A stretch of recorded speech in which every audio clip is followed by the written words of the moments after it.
We begin with the upcoming inter-Korean high-level talks. Now, watchers say Pyongyang will be asking Seoul to lift sanctions that were imposed on the regime in 2010. Our Unification Ministry correspondent Hwang Sung-hee has the first story.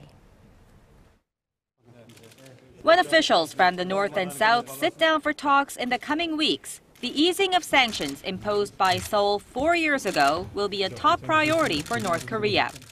The sanctions, instituted in response to the North's sinking of a South Korean warship, ban nearly all inter-Korean economic activities except those within the Kaesong Industrial Complex.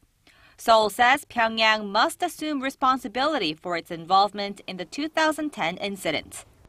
For the May 24th sanctions to be lifted, our stance is that North Korea must first take responsible steps that can be fully accepted by the South Korean public. Considering North Korea had been raking in $3 billion annually from cross-border trade before the sanctions, its losses amount to at least $15 billion. In that time, Pyongyang's dependence on China has increased, its trade with Beijing standing at around $6.5 billion last year. Addressing concerns that the sanctions are standing in the way of improving inter-Korean ties, President Park Geun-hye has shown some flexibility.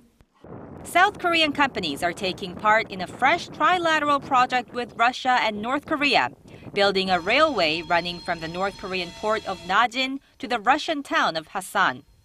But before South Korea lifts any sanctions, it will also have to take into consideration the handful of international sanctions that have been slapped on Pyongyang over the years.